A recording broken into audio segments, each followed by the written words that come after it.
Après avoir perdu ses parents, puis plus tard son grand-père, Alice pensait qu'elle était désormais seule au monde. Cependant, après avoir découvert dans sa maison des lettres d'un homme mystérieux adressées à son grand-père, elle a découvert que les choses ne sont pas toujours ce qu'elles semblent être. Alice a eu une enfance assez difficile, mais elle s'est accrochée à sa foi et est restée positive. Ses parents l'ont abandonnée juste après sa naissance, la laissant dans un foyer.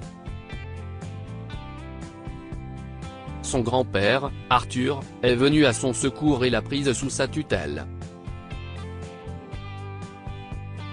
Arthur s'est beaucoup occupé d'Alice et l'a élevée comme sa propre fille. Il lui a enseigné les leçons et les valeurs de la vie qu'il avait lui-même apprises et chéries en grandissant. Malheureusement, quand Alice a eu 10 ans, Arthur est décédé. Alice s'est retrouvée seule et la vie telle qu'elle la connaissait a changé du tout au tout. Cependant, Arthur avait quand même laissé sa maison à Alice. Comme Alice était encore mineure, elle ne pouvait pas accéder à son héritage. Elle a alors rempli ses dernières années dans le refuge, et une famille d'accueil l'a ensuite prise en charge. Lorsqu'Alice est devenue majeure, elle a enfin pu obtenir la maison. Bien qu'elle ait appris à aimer sa famille d'accueil, elle était reconnaissante de retourner dans la maison où elle avait grandi, celle de son grand-père. En entrant dans sa nouvelle maison pour la première fois, elle a trouvé un tas de lettres près de la porte d'entrée. Elle en conclut qu'il devait s'agir de courriers qui avaient été déposés dans la boîte à lettres et qui s'étaient accumulés avec le temps. Puis, Alice a remarqué que la plupart de ces lettres provenaient du même expéditeur, et cela l'a rendue curieuse.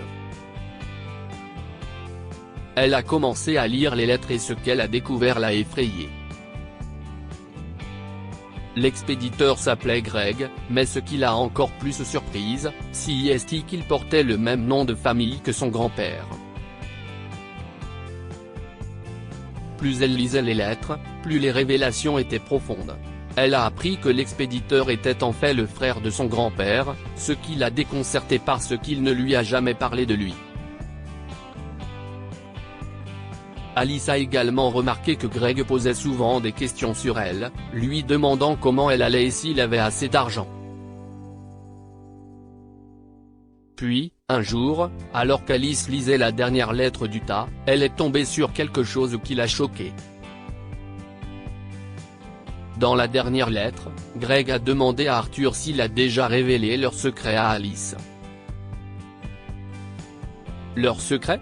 Quel secret? Et pourquoi dans la dernière lettre? Si est bien ma veine, pensa Alice, frustrée. Alice se mit à fouiller tous les coins et recoins de la maison de son grand-père, dans l'espoir de trouver plus d'informations. Elle est finalement tombée sur une douzaine de lettres cachées dans le grenier. Alice a trouvé la réponse à sa plus grande question dans la première lettre. Dans la toute première lettre, Greg a écrit « Cher frère. J'ai découvert que mon fils et sa femme ont abandonné ma petite fille. S'il te plaît, accepte-la comme ton enfant. Tu sais que je le ferais pour toi si les rôles étaient inversés. Je ne veux pas qu'elle vive avec des étrangers, mais je ne veux pas non plus qu'elle sache que son propre grand-père est un détenu qui a écopé d'une peine de 23 ans pour fraude financière et escroquerie au tribunal. » Alice était complètement abasourdie. Elle avait fini par accepter qu'elle avait effectivement perdu toute véritable famille qui lui restait. La honte et la culpabilité de Greg l'avaient clairement empêché de tendre la main à sa petite fille, mais elle devait maintenant se poser la question, laisserait-elle sa douleur l'inciter à faire de même? Elle a décidé qu'elle n'allait pas laisser partir l'un des derniers membres de sa famille qui lui restait. Quelles qu'aient été les erreurs de Greg dans le passé, à en juger par ses lettres, il tenait encore beaucoup à sa petite fille, et si est tout ce qu'Alice avait besoin de savoir. Après avoir fait quelques recherches, Alice a découvert l'endroit où Greg purgeait sa peine. En enquêtant davantage, elle a découvert qu'il allait bientôt être libéré. Elle a donc décidé de l'accueillir à sa libération. Le jour de sa libération, Alice s'est présentée avec des fleurs et toutes les lettres qu'elle a lues. Elle était nerveuse et ne savait pas par où commencer.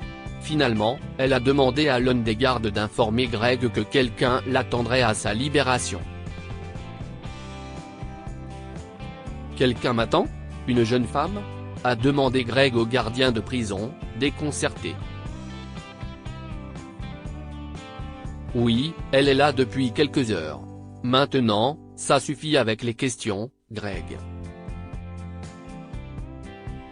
« Allons-y », a dit le gardien de prison en poussant Greg hors de sa cellule. Alors que Greg se dirigeait vers la sortie de la prison, son cœur s'enfonça dans l'estomac et ses yeux se révulsèrent. Devant lui, de l'autre côté de la grille, se tenait Alice, des fleurs à la main.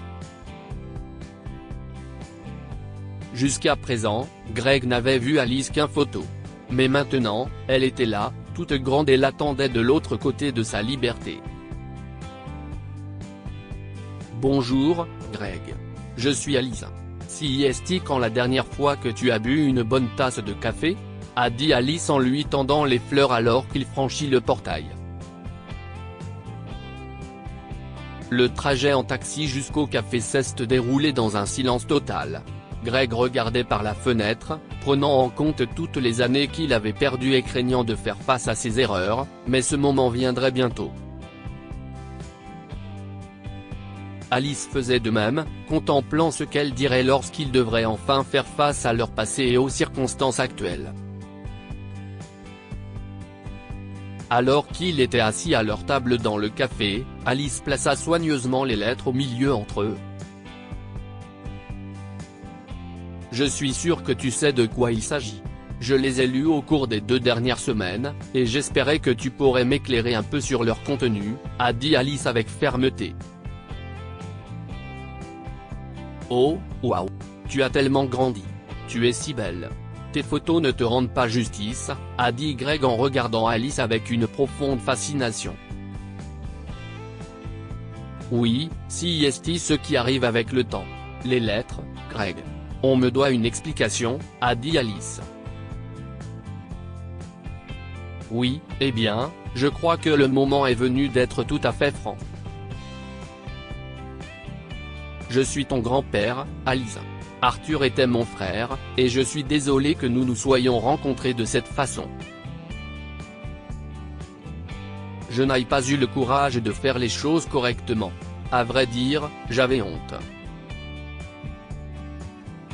Je suis désolé, expliqua Greg. Si est tout ce que je voulais entendre, a dit Alice en le serrant chaleureusement dans ses bras. Tu n'es pas fâché ? A demandé Greg, confus. Je me fiche de ce que tu as fait. Nous faisons tous des erreurs à un moment ou à un autre de notre vie. Et tu as payé pour les tiennes. Tu m'as aimé, tu as pris soin de moi et tu t'es inquiété pour moi pendant toutes ces années. Et je t'en suis reconnaissante, a dit Alice en pleurant. Greg était stupéfait d'entendre ces paroles. Ils s'embrassèrent à nouveau, puis, on pleurait de joie et de soulagement. Leur famille était à nouveau réunie. Ce jour-là, ils se rendirent tous les deux sur la tombe d'Arthur et le remercièrent pour tout ce qu'il avait fait. Ils ont laissé les fleurs sur sa tombe et sont partis ensemble. Depuis, Greg vit avec Alice, qui l'aide à s'adapter à sa nouvelle vie. Que pouvons-nous apprendre de cette histoire ? Ne jugez pas un livre à sa couverture. Greg est allé en prison pour une grave erreur de sa part. Pourtant, il a continué à aimer sa petite fille et à s'occuper d'elle comme il le pouvait derrière les murs de la prison. Il est préférable de pardonner plutôt que de garder de la rancœur. En choisissant de pardonner à Greg ses erreurs et de lui témoigner de l'amour, Alice a pu retrouver la famille qu'elle pensait ne plus avoir. Partagez cette histoire avec vos amis. Elle pourrait égayer leur journée et les inspirer.